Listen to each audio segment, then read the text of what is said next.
In the 50 years I've done my work, what's really interesting to me is when I've observed even the sickest people, which I've had the privilege to work with. The most sick people, less than 10% of their body is infected by a disease. That means over 90% is healthy. But what we do is we bend and we become the sick woman, the sick man, rather than the healthy person with a temporary problem. That's what we have to understand.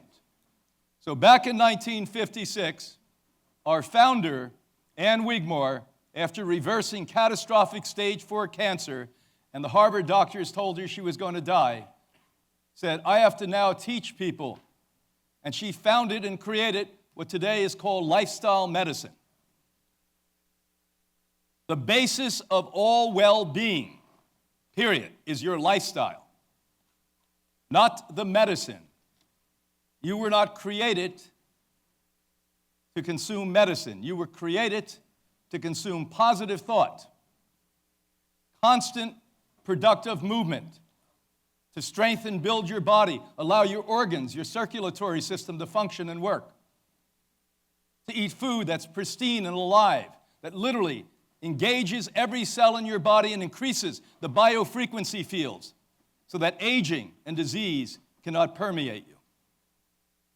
You were created as a spiritual entity, not a religious person, but a person who understands 24 hours a day, 7 days a week, throughout your entire life, that you are part of a larger whole, a universal wisdom and knowledge. And your struggle is that you don't feel you fit into that universal whole. So you're trying to be independent. And it's great to think positively and independently, but relax, because the universe is there to take care of you. It always will turn out. If our species is brave enough to stand up and join the army of love and start to love the demons out, we're going to survive. But if we do not do that, and we're at that pivotal moment right now in the next 50 years, the earth is going to continue, it's going to rotate, and eventually there'll be another species, and let's hope the hell they're smarter than us.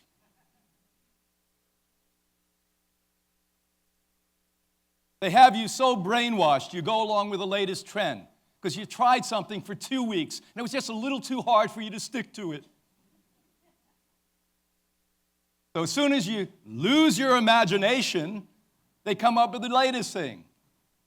Now it's the ketogenic diet.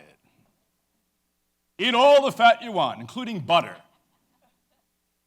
The last 75 years of research isn't enough to tell you that causes cancer, heart disease, strokes, diabetes. 75 years. I guess we don't believe in science like that anymore. The biggest, most idiotic thing I've ever seen people like you buy is ground up bones from a sick chicken so that your complexions can be nicer.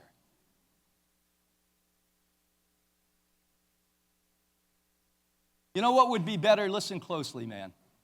If you took mud from outside here and put it on your face, that has some value. But ground up bones from a sick chicken isn't going to make you look pretty. What makes you look pretty is commitment to yourself. Happiness, joy, positivity. That's what makes you happy. And you ever notice nobody looks pretty unless they're smiling? Not even these guys up here. The Paleo Diet. That's an interesting one. Who governs the meat industry, the ranching industry around the country is the Texas Cattlemen's Association. Imagine what they have. Hello, Texas Cattlemen. Got that big hat just to show you I'm a macho. They're watching really closely the trends. Oh, these trends are scary. Last year, plant-based diet consumption went up over 1,000%. This year, we're on track for 2,000%.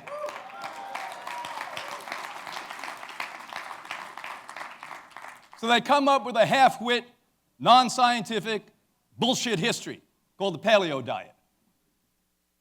And you say, well, I'll lose a little pounds. They've reduced our imagination that health is about losing pounds.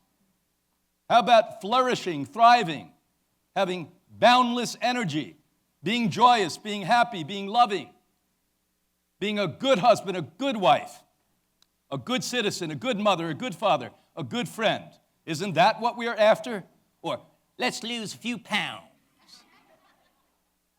Get your act together.